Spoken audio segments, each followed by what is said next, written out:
Chers amis, membres de la communauté d'études quotidiennes de la Bible, bonjour. Quel plaisir de vous saluer en ce lundi 3 juin 2024 pour continuer à partager avec vous la méditation quotidienne pour adultes tirée du livre Dieu est ainsi, portrait de la grâce et de l'amour divin, écrit par Roberto Herrera. Je ne cesserai de vous remercier pour votre fidélité à l'écoute de nos différents contenus, tout en espérant qu'il reste pour vous une source de bénédiction. La méditation du jour est titrée « Dieu console ceux qui pleurent » et le texte de base se trouve dans Matthieu 5, verset 4. « Heureux ceux qui pleurent, car ils seront consolés. » Quand nous voyons quelqu'un pleurer, notre première pensée est qu'il doit traverser un mauvais moment. Quelqu'un serait mort, on l'aurait licencié, il ne peut faire face à un problème, il a des problèmes conjugaux, etc. Par ailleurs, nous associons le triomphe et la réussite au rire, à la fête, à des bons de joie et à l'abondance. Il n'est donc pas étonnant qu'entendre Jésus dire qu'il faille considérer ceux qui pleurent comme heureux, bénis et comblés nous semble si incroyable. Nous comprenons alors déjà que le mot « heureux » ne fait pas référence au bonheur tel que l'entend la société actuelle, mais à quelque chose de supérieur. Quand les pleurs sont-ils quelque chose d'heureux? Jésus voulait sans doute faire allusion aux pleurs spirituels. C'est pleurer parce que nous comprenons la réalité de notre péché.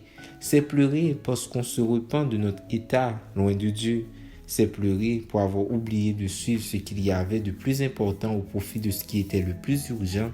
C'est pleurer de voir que, même entouré de tant de choses et de tant de connaissances, un vide intérieur persiste et que rien de matériel ne comble.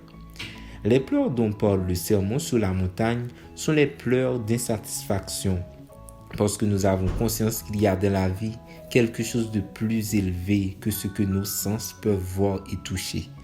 Sans ce quelque chose, nous sommes vides. Et ce quelque chose, c'est le Sauveur. C'est de cette douleur de réaliser notre état de pécheur, de se repentir et de chercher le Sauveur que nous recevons la consolation. Et c'est précisément grâce à cette consolation que nous sommes heureux. Bien que le monde nous présente un autre tableau du bonheur, il est certain que Dieu est près de ceux qui souffrent à cause du péché et qu'il désire le pardon et la consolation. C'est cela le bonheur. Les personnes qui pleurent ainsi ne sont ni inutiles ni oisives. Au contraire, nombreuses sont celles qui sont fatiguées de réussir et qui continuent à ressentir un vide. Ce sont des personnes qui ont fait beaucoup de choses et qui en font encore beaucoup, qui sont fatiguées de faire de l'excellence, la religion, la bonté et qui ont vu que ce n'était pas le chemin du bonheur que Jésus nous propose. Les plus heureux au monde sont ceux qui peuvent recevoir la consolation que seul Dieu donne lorsqu'il nous pardonne, nous accepte et nous guide.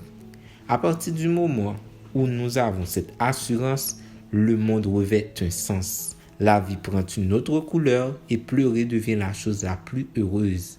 Merci Jésus de penser à notre véritable bonheur. Merci d'avoir suivi cette méditation. Nous vous souhaitons de passer une très bonne journée. Au revoir.